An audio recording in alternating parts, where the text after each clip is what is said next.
I was on a train in New York recently and captured this video from the Park Avenue main line. I thought, why don't we have buildings like this back home? No, I wasn't. This is Salford. Hello and willkommen, welcome to AidanEyewitness.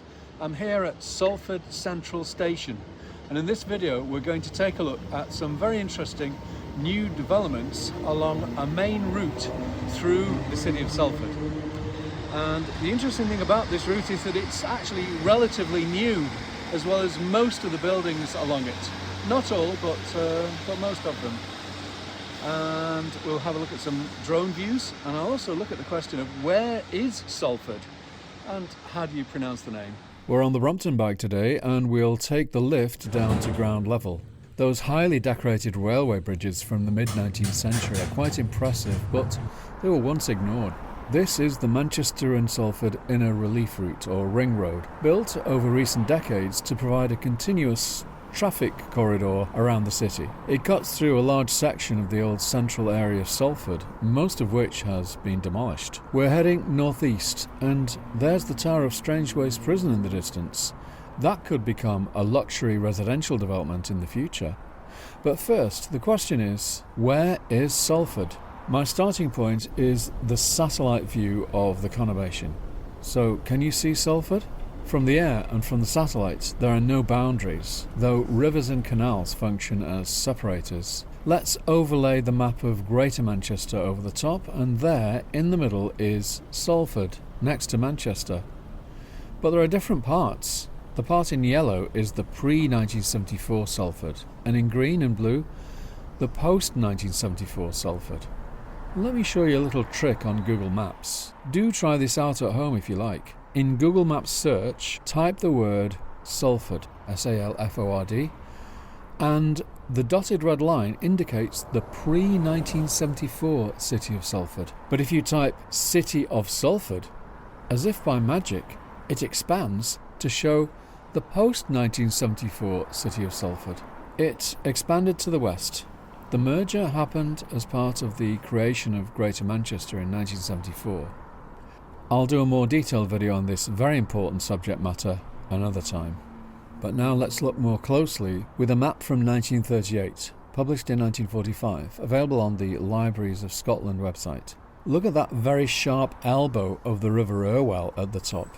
On the present map, we can see that elbow has been straightened out. In the early 70s, they rerouted the river to reduce flooding, an incredible piece of civil engineering, now mostly forgotten. It was called the Anaconda Cut, referring to the snake-like course of the river and the Anaconda copperworks nearby.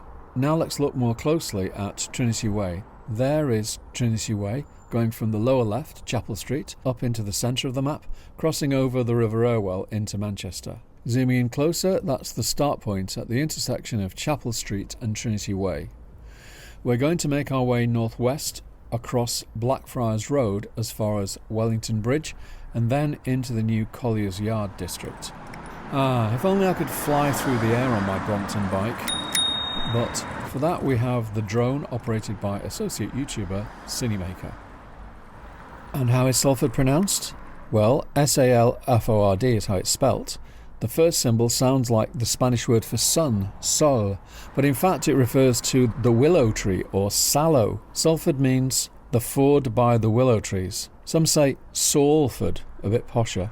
Some visitors say, incorrectly, Salford. Speech-to-text software often mistranscribes it as sulphur, sore foot, soul food. I have to keep correcting the spelling. This is New Bailey Street, and I've just come out of Salford Central Station. Central, that makes you think of the old Manchester Central Station or Antwerpen Centraal, a huge busy terminus, but this is a relatively small station. There are 4 tracks, only 2 platforms on one side. It's a short distance from here to our starting point. We are standing on the intersection of Chapel Street, the A6, and Trinity Way, the A6042, a very busy road junction. The A6 runs along an ancient route through England. To the left, Swinton, Preston and up to Scotland. To the right, through Manchester, to Stockport, Buxton and on to London. But nowadays we take the motorway. There has been quite a lot of development along Chapel Street, Old Salford's main street. Quite eye-catching is Salford Cinema, opened in 1912, still well preserved. It's been used by various religious groups over recent years. And now to the contemporary period. And on the opposite corner, that is the Filament, a large residential building with 4 blocks, opened in 2021, designed by OMI architects. We'll take a look back towards Manchester and we see a collage of new construction. Behind the cream-coloured blocks is the River Irwell, often auto-mistranscribed as the River Orwell, or the River Owill, or just the River Arwell. Now, looking across Trinity Way, this residential development is called City Point by Bellway Homes, who are still going today. No signature architect is credited, so it was designed in-house, opened in the mid-2000s. We notice varied use of materials, different shapes and heights, a style of yesteryear. Has building design got plainer since then? The road sign says Ring Road, Manchester and Salford Inner Relief Route, an ironic name as it's often highly congested. That sign needs to be straightened or replaced. In fact, the whole roadside is due a total redesign in my opinion. This island with vegetation was perhaps designed to screen the houses from traffic noise, but I say get rid. I love traffic noise. Make it a proper urban avenue. And what's over there? A Victorian building with a tower. It's the former gas offices, designed by Thomas Worthington, 1880, Grade 2 listed. As a child, I wanted to build houses like these with my Lego bricks. I love the windows at the top, the tower, the griffins to scare away evil spirits. A building of its time, now a fitting home for barristers. Next to it, in the minimalist contemporary style, plain and functional, this is residential development Alto, another creation of OMI architects, developed by Renault, completed in 2014. But what's that further up, under construction? It looks very slim. In fact, we saw it at the beginning, from the side. This is Obsidian, currently under construction. When I saw it from the train, I thought it looked very New York because of the stepped-back profile, which provides balconies on every level. It has 26 floors. It's a joint project of Solboy and its construction arm, Domus, which in Latin means pertaining to the house or home. It's constructed in a dark shade of brick, which I have seen in New York. Obsidian, or Obsidian, is of course a naturally occurring volcanic glass formed when lava extruded from a volcano cools rapidly with minimal crystal growth. Of course, you knew that, didn't you? A distinctive geologically derived name for a distinctive residential tower. The project is £85 million in cost, with 250 high-end apartments. Architect Studio Power. I'm not familiar with them. Like Solboy, they are based in Salford.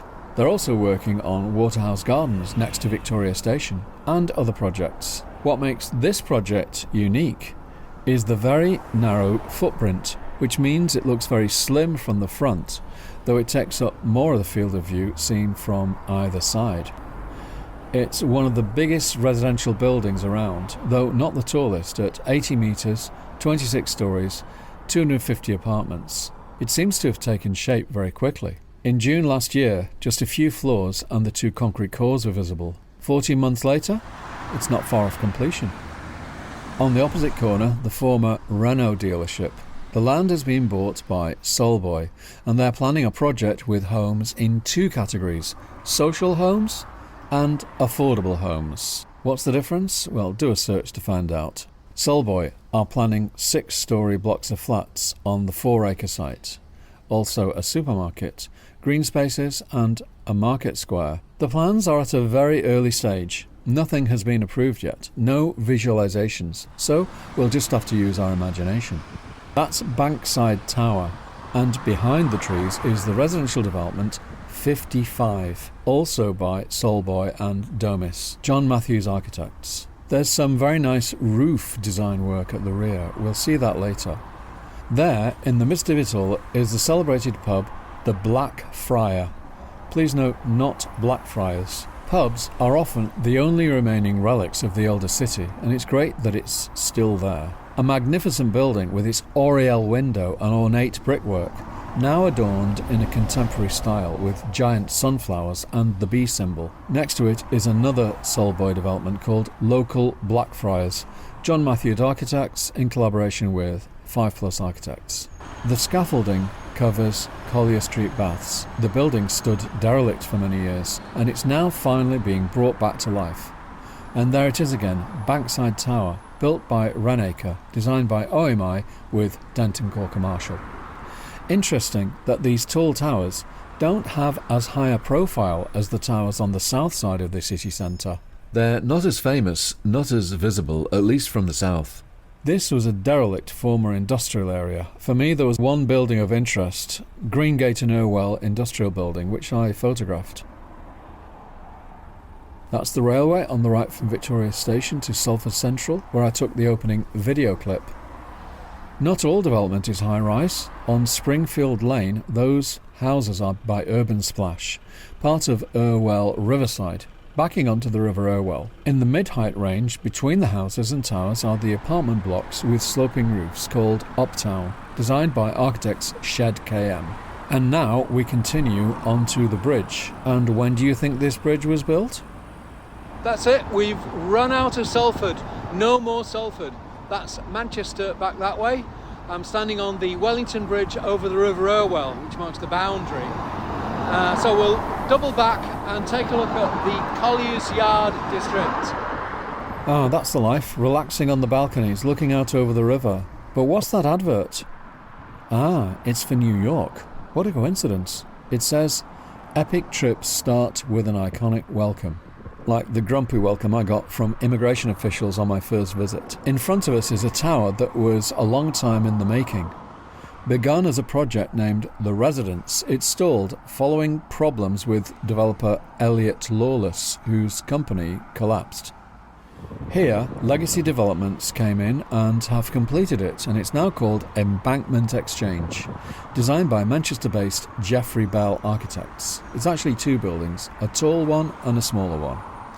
And this is Wellington Bridge, a reminder of when the ring road was built. Year of construction? 1987, when development across the city was starting to happen. Very good that they put that stone in. Every building and structure should have a stone with the year and maybe some other details. This section of the river seems almost rural with tall trees. Nature has partially reclaimed the former industrial riverbank. I can imagine a few willow trees along here. That tall building is named Anaconda Cut, after the river rerouting project. We'll take a closer look in a while. From the air now, we can see the cluster of tall buildings which have appeared on the once empty and derelict former industrial site. Now we are entering the new district. It's Colliers Yard. Note the postcode M3, M for Manchester. Shouldn't Salford have its own postcode? I'll deal with that in another video. There are 3 tall buildings on the plan and 1 smaller building. That's Abito from the 2000s. It stood on its own for quite a few years, but now it's surrounded by tall buildings. There it is again, Embankment Exchange, and just behind is Anaconda Cut, and on this vacant plot in front of us is where one heritage tower was to have been built. Designed by OMI, it promised to be one of the most distinctive buildings around, with its sloping roof and pointed shape. But for various reasons it's been delayed, and in March 2026 it was announced that developer Renault has bought the site. A redesign of the tower was mentioned. Continuing the panorama, that's the large Greengate development consisting of different blocks, some quite tall, constructed around 2018. Another project by OMI. Nice water feature at the entrance. The sound of running water is soothing in the city. We are close to the medieval heart of Salford, of which nothing remains. Just a 2-minute walk from Manchester Cathedral. A lone postbox is a clue to earlier times. And in the middle of it all, there is a surface car park. This is a vestige of the recent past. Hopefully this area will become a stylish civic square celebrating local heritage. Keep watching AidanEyewitness. Focusing on Abito now, it's quite a unique design with interesting shapes and building materials. Its name written into the structure of the building. reflections of its neighbours in the glass. It's like a work of art, a beehive for humans, with a courtyard inside, covered by fabric. They don't build them like that anymore. Designed by BDP, Building Design Partnership. They did the new Piccadilly station. It was completed in 2007. Anaconda Cut, 131 metres, compared to the Beetham Tower's 169 metres. At first sight, plain, but if you look closely, you'll see some very nice gold details and interesting angles. There's that abandoned pub. Hopefully it will be reactivated. Google AI said it's the Black Friar. It still gets facts wrong. I always try to double check the facts. And here's the third Colliers Yard tower, Parkside, now under construction, and this is how it'll look when completed. It's near the new park, part of Colliers Yard, and it's right by Courtland, which has a brick podium, recalling that industrial building I photographed. The board shows Collier Street Baths, grade 2 star listed. Very interesting photograph, a unique piece of architecture that stood derelict for many years, built in 1855 by architect Thomas Worthington. Look forward to seeing the renovations completed. By this time, my iPhone had run out of battery power, so I was only able to take still photographs, but the pictures still tell a story of how things will look in the near future. And there's that intricate roof work that I mentioned earlier, designed by John Matthews Architects. And still open, the celebrated Eagle Inn, famous for its live music. It's hard to imagine this area before the transformation. I remember it not so long ago, an area of surface car parks and half-derelict buildings, and it's now been transformed into something very different. There are just a few symbolic remnants of the old Salford, which, as I said, has mostly disappeared. It's a story that's repeated countless times across the conurbation. I'll continue to monitor progress, but I figure it's a process that will never finish. It will always be in a state of evolution. So thank you very much for watching, and if you'd like to get early access to videos and watch occasional members-only videos in which I give my own opinions a bit more freely, then you can become a channel member. $2.99 a month. Cancel anytime. I hope you'll join. For one-off donations, there's still Buy Me a Coffee. Please subscribe, etc. I get a wide range of comments. I always ask people to be courteous and respectful. Vielen Dank fürs Zuschauen und auf Wiedersehen in Soul Food. 9. Salford.